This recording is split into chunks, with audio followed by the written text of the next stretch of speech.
ఈరోజు దేవుడు మనతో మాట్లాడుతున్న మాట ఏంటంటే మత్తయిలో నుంచి దేవుడు ఈరోజు మనతో మాట్లాడుతుండు. మత్తయి 25వ అధ్యాయము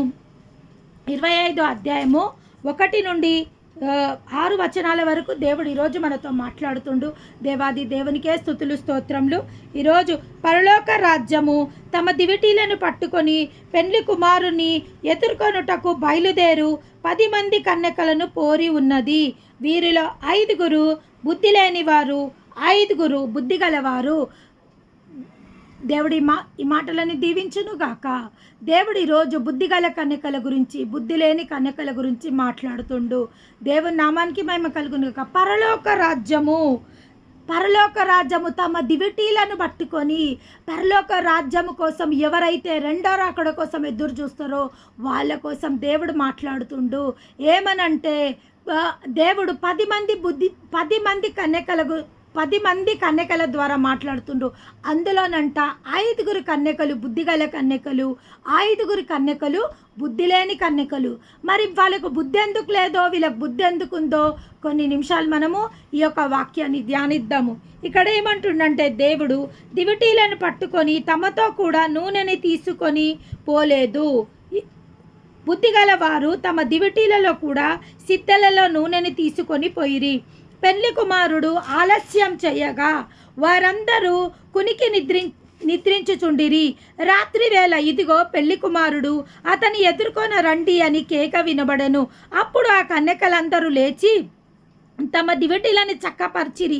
కానీ బుద్ధి లేని ఆ కన్యకలు, మా దివిటీలు ఆరిపోవచ్చున్నవి కనుక మీ నూనెలో కొంచెం మా కీయుడని బుద్ధిగల వారిని అడిగాను. అందుకు బుద్ధిగల కన్యకలు, మీకును ఇది చాలదేమో, మీరు అమ్మువారి యొద్దకు పోయి కొనుక్కోండ్రని చెప్పెను. ఏమంటుందంటే ఇక్కడ 5 బుద్ధిగల కన్యకలు, 5 బుద్ధి లేని కన్యకలు. అంటే పరలోక రాజ్యం కోసం ఎదురు చూస్తూ వారి కోసము దేవుడు ఈ విధంగా విభజించి ఉపమాన రీతిగా యేసు ప్రభు చాలా సార్లు ఉపమాన రీతిగా మాట్లాడుతుండే. ఎందుకంటే ఉపమాన రీతిగా మాట్లాడితే సామాన్య మనుషులకు కూడా, ఆయన పామరులకు దేవుడు, పండితులకు దేవుడు, ధర్మశాస్త్ర ఉపదేశకులకు కూడా ఆయన బోధిస్తుండే. ఆయన పామరులకు బోధిస్తుండే, ఆయన పండితులకు బోధిస్తుండే, పరిసయ్యులకు బోధిస్తుండే, సద్దుకాయులకు బోధిస్తుండే. ప్రతి ఒక్కరికి ఆయన దేవాలయంకి వెళ్ళి ధర్మశాస్త్ర ఉపదేశకుల మధ్య కూర్చొని వాళ్ళకు బోధిస్తుండేనంట. దేవాలయంలో వెళ్ళి ఆ యొక్క ధర్మశాస్త్రంని ఆయన బోధిస్తుండేనంట. అదేవిధంగా ఆయన శిష్యులకు బోధిస్తుండే.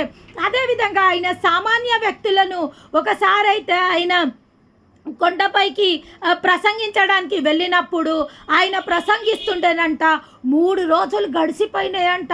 ఆ యొక్క ప్రజలు 3 రోజులు ఆయన మాటలు వినుకుంటా అట్లనే మౌనంగా ఉండిపోయిందంట.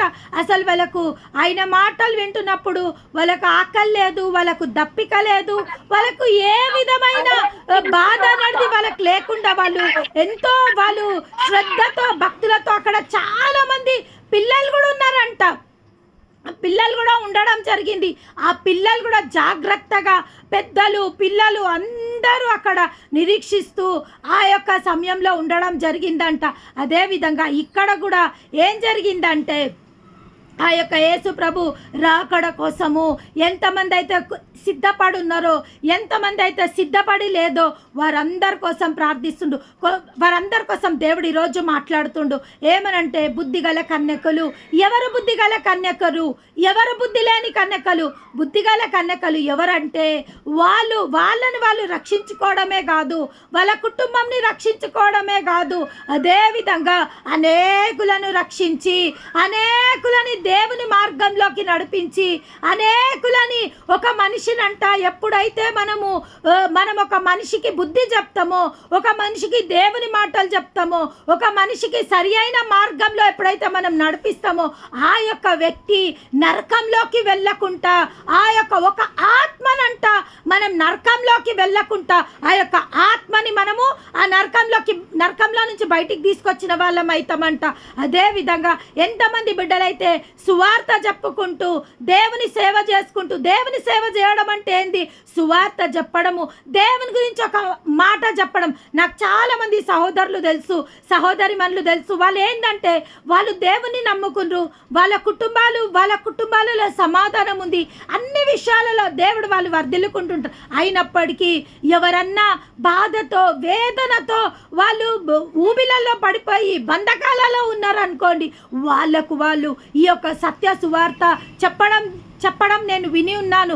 ఎందుకంటే వాళ్ళు ఏ మతం వాళ్ళు అని కాదు, వాళ్ళకి కావాల్సింది ఒక మార్గము. యేసు ప్రభు అన్నాడు, నేను మతంని కాదు, నేను మార్గాన్ని, మీకు మార్గం చూపడానికి ఇక్కడికి వచ్చిన నేను మీకు మాదిరిగా ఉండడానికి ఇక్కడికి వచ్చిన నేను మిమ్మల్ని ఆ పాప బంధకాల నుంచి విడిపించడానికి దేవాది దేవుడి లోకంలోకి వచ్చిండు, మనని పరిశుద్ధపరచుకోవడానికి వచ్చిండు, మన పాప దోష శిక్షని విడిపించడానికి ఆయన ఈ లోకంలోకి వచ్చిండు. ఏ విధంగా మన తండ్రి మన శిక్షను, మన దోషంలను, మన అతిక్రమములను తీసివేయడానికి వచ్చిండ్రో మనం కూడా. ఎందుకంటే దేవాది దేవుడేమన్నాడు, నేను చేయ కార్యములు మీరు చేయాలన్నదే దేవుని యొక్క చిత్తం. అంతకంటే గొప్ప కార్యములు చేయాలి మీరు. నేను ఈ లోకంలో ఏ విధంగా సువార్త ప్రచురం చేసినో మీరు ఆ విధంగా సువార్త ప్రచురం చేయాలి. నేను ఏ విధంగా ఈ లోకంలో స్వస్థతలను చేసినో మీరు కూడా అదే విధంగా ఈ లోకంలో స్వస్థతలు చేయాలి. నేను ఏ విధంగా ఈ లోకంలో వాక్యాన్ని బోధించినో మీరు ఆ విధంగా వాక్యాన్ని బోధించాలి. నేను ఏ విధంగా బంధకాలలో ఉన్న వారిని ఆ బంధకాలలో నుంచి విడిపించడానికి నేను వాళ్ళున్న స్థలాలకు వెళ్ళి ఆ బంధకాల నుంచి వాళ్ళని విడిపించినో అదే విధంగా మీరు ఆ బంధకాలలో ఉన్న వారిని విడిపించాలన్నదే నా యొక్క చిత్తమయ్యింది. ఇక్కడ అదే విధంగా దేవుడు చెప్తుండు, బుద్ధిగల కన్యకలు. ఎవరా బుద్ధిగల కన్యకలు?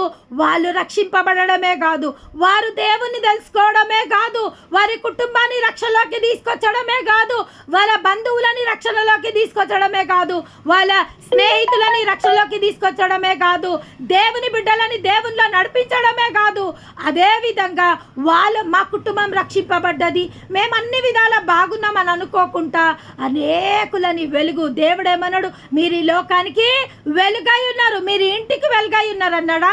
మీ ప్రాంతంకి వెలుగై ఉన్నాడన్నారా? లేదా మీ ఉద్యోగానికి మీరు వెలుగై ఉన్నాడన్నాడా దేవుడు? లేదా మీ యొక్క సంఘానికి మీరు వెలుగై ఉన్నాడన్నాడా? అనలేదు. దేవుడు ఏమన్నాడంటే మీరు ఈ లోకానికి వెలుగై ఉన్నారు. ఇంకా ఎవరికి వెలుగై ఉన్నారు? మీరు ఏమై ఉన్నారంట? ఈ లోకానికి మీరు ఉప్పై ఉన్నారు. ఉప్పు నిస్సారమైతే దేని వల్ల అది సారం పొందుకుంటుంది? ఉప్పుగా మనము కూరలు వేయచ్చు. ఉప్పు లేకపోతే మనం ఎంత రుచికరమైన వంట వండినా కానీ అది అసలు రుచిహీనంగా ఉంటుంది. అదేవిధంగా ఒక క్రైస్తవ జీవితంలో ఎప్పుడైతే దేవుని మనం అంగీకరించుకుంటామో, దేవుని మనం ఎన్నుకుంటామో, దేవుని మనం రక్షకునిగా స్వీకరిస్తామో, దేవుని మార్గంలో మనం నడుస్తామో, అప్పుడు మనం చేయాల్సింది ఏముందంటే దేవుడు ఏ విధంగా మన జీవితాన్ని ఆ పాప భూమిలో నుంచి మనల్ని విడిపించిండు, మనని ఏ విధంగా పరిశుద్ధపరిచిండు, ఏ విధంగా మనము ఆ నరకం తప్పింపబడ్డదో అదే విధంగా మనము కూడా దేవుని చిత్తానుసారులుగా ఉండాలనేదే దేవుని యొక్క చిత్తమయ్యింది. దేవుడు ఏమన్నాడు, మీరు దివిటీని వెలిగించి కుంచె మీద పెట్టినప్పుడు ఆ ఇల్లంతటికి వెలుగొస్తుంది. ఎప్పుడైతే మీరు ఒక దీపస్తంభంని వెలిగించి ఆ యొక్క దీపంని ఆ యొక్క కుంచె కింద పెట్టినప్పుడు ఏమవుతుంది? అది ఆ ఇల్లంతటికి వెలుగు ఇయ్యది. అదేవిధంగా ఒక క్రైస్తవ జీవితం గురించి దేవుడు ఇక్కడ చెప్తుండు.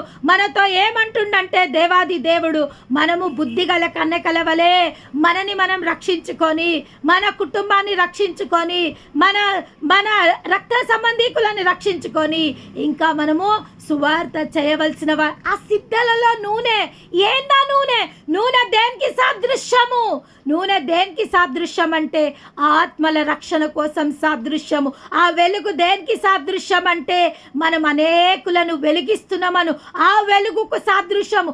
ఆ 5 బుద్ధిగల కన్యలు ఎంతో మందిని రక్షించిండ్రు, ఎంతో మంది జీవితాలలో ఒక వెలుగుని నింపిండ్రు, ఎంతో మంది జీవితాలు నాశనం కాకుండా ఆ యొక్క జీవితాలని వాళ్ళు దేవునికి అంటుకట్టిండ్రు కాబట్టి వాళ్ళ జీవితాలు వెలుగుకుంటూ ఉన్నాయి. కానీ బుద్ధి లేని కన్యకలు వాళ్ళు మాత్రమే రక్షించుకొని మేము మాత్రం రక్షింపబడితే చాలు, రేపు దేవుడు వచ్చినప్పుడు మేము ఎట్లనన్నా దేవుని దగ్గరికి వెళ్ళిపోతాము, ఎందుకంటే మేము రక్షణ పొందుకున్నాం కదా, ఎందుకంటే దేవుని మేము తెలుసుకున్నాం కదా, ఇక చాలు, ఇక నేను నా భర్త నా పిల్లలు రక్షింపబడ్డాం చాలు. కొన్ని కుటుంబాలలో అయితే భార్య రక్షింపబడితే భర్తకు రక్షణ లేదు, భార్య భర్తలు రక్షింపబడితే పిల్లలకు రక్షణ లేదు, లేదా కొన్ని కుటుంబాలలో పిల్లలు రక్షింపబడితే తల్లిదండ్రులకు రక్షణ లేదు.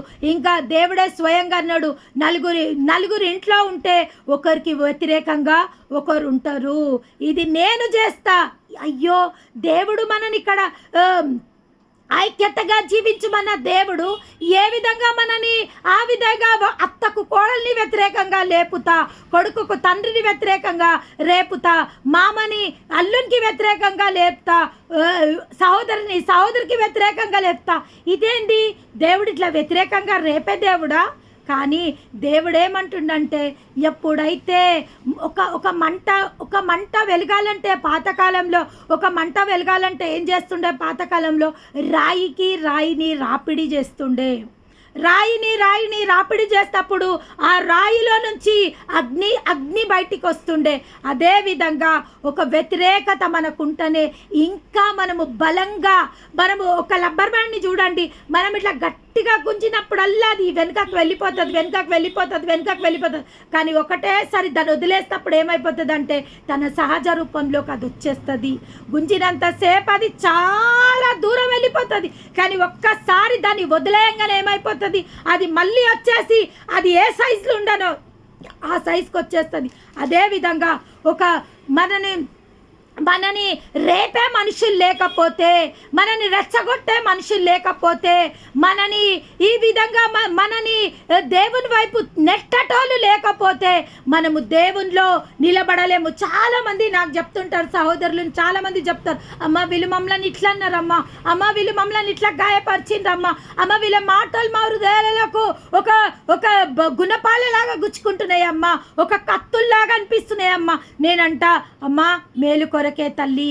అయ్యో, వాళ్ళు అసలు విచిత్రం అయిపోతారు. అమ్మా ఏందమ్మా మీరు ఇట్లా అంటుండ్రు, నా హృదయం అవును తల్లి, నువ్వు గాయపరచబడ్డప్పుడు ఎక్కడికి వెళ్ళినావు?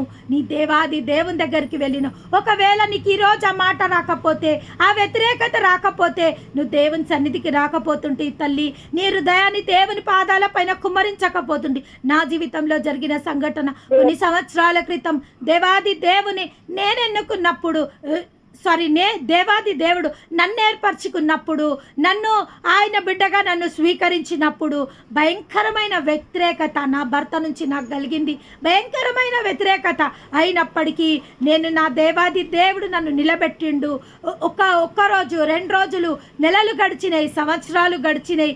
ఎప్పుడెప్పుడైతే ఆయన వద్దు ఈ దేవుడు అన్నాడో, నాకు కావాలని ఎంత నన్ను ఆయన దేవుని నుంచి దూరంగా తీసుకువెళ్ళాలనుకుండో, నా దేవాది దేవునికి నేను అంత సమీపంగా వెళ్ళడం జరిగింది. ఈరోజు నేను దేవాది దేవునికి వందనాలు చెప్తాను నాకు ఇచ్చిన భర్తకై. ఎందుకంటే ఆ రోజు నా భర్త నన్ను ఆ రోజు ఆ విధంగా రోషం పుట్టించినట్టు దేవుడు నా భర్తని రేపకపోతే, ఒకవేళ ఆయననే నన్ను ఫస్ట్ రోజే నేను ఇట్లా దేవుని నేను నమ్ముకుంటా, దేవుని సన్నిధికి నేను వెళ్తా అన్నప్పుడు ఒక మామూలు వ్యక్తిగా నేను దేవుని నమ్ముకుంటుంటేనేమో, దేవుని రక్షణలో ఉంటుండేమో, కానీ ఈ విధంగా వాక్యం చెప్పే స్థాయి వరకు నేను రాకపోతుంటే, ఇంతమంది కన్నీరు దుడిచే స్థాయికి నేను రాకపోతుంటే, ఇంత బలంగా ఒక ప్రార్థన వీరురాలి స్థాయికి నేను రాకపోతుంటేనేమో. నేను అందుకే దేవాది దేవునికి కృతజ్ఞతలు చెప్పుకుంటా. ఎందుకంటే నిజంగా ప్రభువా, నా విజయం వెనుక ఒకవేళ నా భర్తను మీరు రేపిండ్రు, నా భర్త గిట్ట ఒకవేళ నాకు వ్యతిరేకంగా రేగకపోతే ఆ రోజు నేను ఈ విధంగా ఈ స్థాయిలో నేను ఉండకపోతుంటే అని. ప్రతి ఒక్కరి జీవితంలో కూడా అదే జరుగుతుంది. ఈరోజు దేవాది దేవుడు నాకు అదే అనిపిస్తుండు. ప్రతిదీ దేవుని బిడ్డల జీవితంలోనంట ప్రతిదీ సమకూడి మేలు కొరకే జరుగుతుంది. ప్రతిదీ అది ఈరోజు మనకు కీడు అనిపించవచ్చు, ఈరోజు అది మనకు బాధ అనిపించవచ్చు, ఈరోజు మనం కన్నీరు గారుస్తుండొచ్చు. కానీ మన కన్నీటిని, మన అంగలార్పుని మన దేవాది దేవుడు నాట్యంగా మార్చే ఒక రోజు ఉన్నది అని నేను ధైర్యంగా చెప్పగలుగుతా. ఎందుకంటే ఆ యొక్క స్థితి నుంచి, ఆ యొక్క పరిస్థితి నుంచి నేను వెళ్ళిన దాన్ని, ఆ యొక్క స్థితికి పరిస్థితికి నేనే సాక్ష్యం. అదేవిధంగా దేవుడి రోజు మనతో ఏమంటుండంటే, నీ జీవితాన్ని నువ్వు నీ జీవితంలో రక్షింపబడ్డా, నా కుటుంబం రక్షింపబడ్డది అని మౌనంగా ఉన్నవంటే బుద్ధి లేని కన్యకల్లాగా రేపు రెండో రాకడ వరకు ఆయన ఎత్తపడవారి గుంపులో నీ యొక్క కుటుంబ సభ్యులు, నీ యొక్క ఆప్తులు, నీ యొక్క బంధువులు ఇక్కడ ఉండిపోతారు.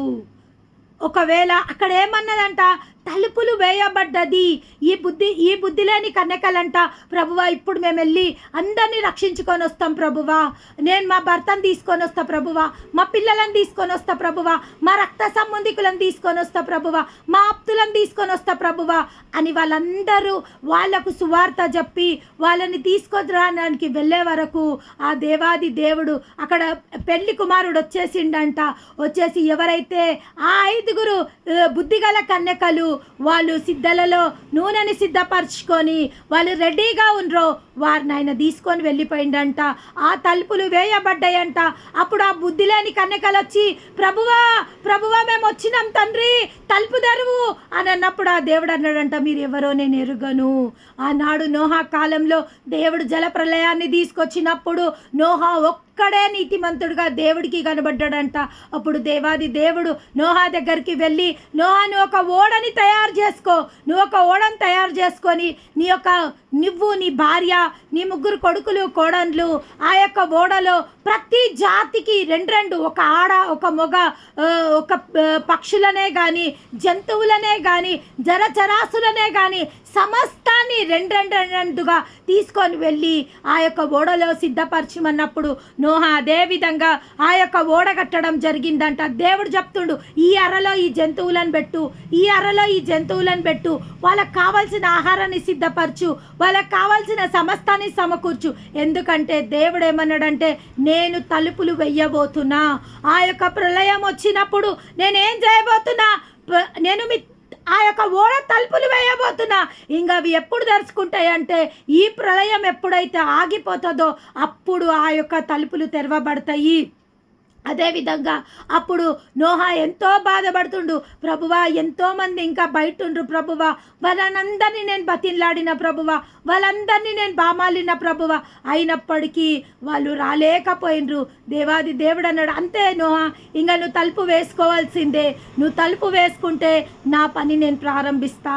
ఎప్పుడైతే నోహా ఆ ఓడ తలుపులు వేయబడ్డాయో జలప్రలయం వచ్చి మొత్తము దేవుడు సృష్టించిన సృష్టిలో సమస్తము పశు పక్షాదులు జంతువులు మనుషులు అందరూ సమూలంగా నాశనం అయిపోయినరంట.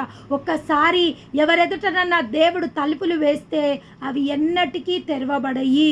దేవాది దేవుడు కూడా ఇక్కడ బుద్ధి లేని కన్యకలు వచ్చి, ప్రభువా ప్రభువా తలుపు తెరు ప్రభువా, మేము వచ్చేస్తున్నాం ప్రభువా, మేమెంతో భక్తి చేస్తున్నాం ప్రభువా, మేమెంతో నీకోసం ఇచ్చినాం ప్రభువా, ఎంతో నీకోసం ప్రయాసపడ్డాం ప్రభువా. కానీ దేవుడు ఏమంటుండంటే, మీకు పిలువబడ్డవారు అనేకులు కానీ ఏర్పరచబడ్డవారు కొందరే. నేను మీకు ఎంతో సమయం ఇచ్చిన, మీ కుటుంబ సభ్యులను రక్షించుకోనికి ఎంతో సమయం ఇచ్చిన, మీ భర్తలను రక్షించుకోనికి ఎంతో సమయం ఇచ్చిన, మీ పిల్లలని రక్షించుకోనికి ఎంతో సమయం ఇచ్చిన, మీ తల్లిదండ్రులను రక్షించుకోనికి ఎంతో సమయం ఇచ్చిన, మీరు సువార్త ప్రచురం చేయడానికి మీకు ఎంతో సమయం ఇచ్చిన, మీ సమయం ముగిసిపోయింది. ఇక మీకు సమయం ముగిసిపోయింది, ఇప్పుడు ఇంకా నేను ఏమీ చెయ్యలేను.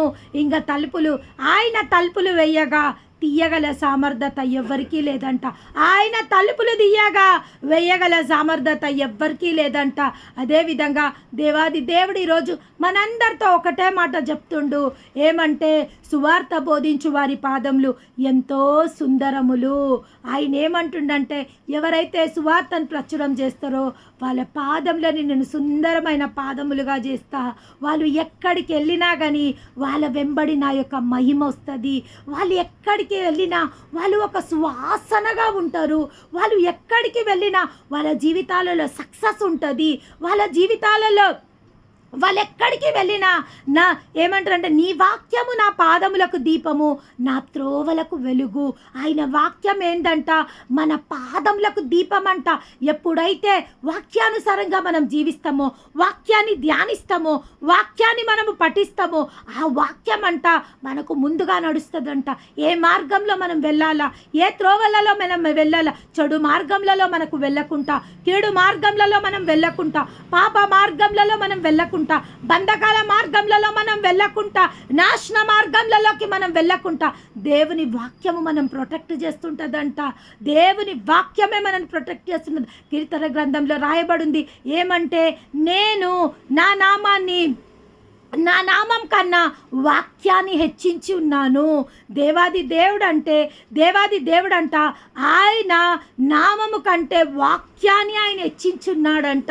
ఆ వాక్యానుసారంగా ఆయన పనిచేస్తాడు. ఈరోజు దేవుడు మనతో సెలవిస్తున్న మాట ఏంటంటే, మీలో వ్యాధిగ్రస్తులు ఎవరైనా ఉన్నారా, పరిశుద్ధ గ్రంథంలోకి వెళ్ళి స్వస్థత కోసం ఎన్ని వాక్యాలైతే ఆయన పొందిన దెబ్బల చేతనే స్వస్థత అని ఏషియాలో రాయబడి ఉంది. అదేవిధంగా ప్రతి ఒక్క ఎక్కడైతే స్వస్థత వచనాలు ఉన్నాయో ఆ వచనాలను మనం ఎత్తిపట్టి, ప్రభువా ఈ వాక్యంలో మీరు సెలవిచ్చున్నారు, ఇది నీ వాక్యం ప్రభువా, నీ వాక్యం నిజం ప్రభువా, కాబట్టి ఈ వాక్యాన్ని నేను ఎత్తిపట్టి ప్రార్థిస్తున్న ప్రభువా, ఈ వాక్యం నిశ్చయంగా నా జీవితంలో నెరవేర్చబడాలా.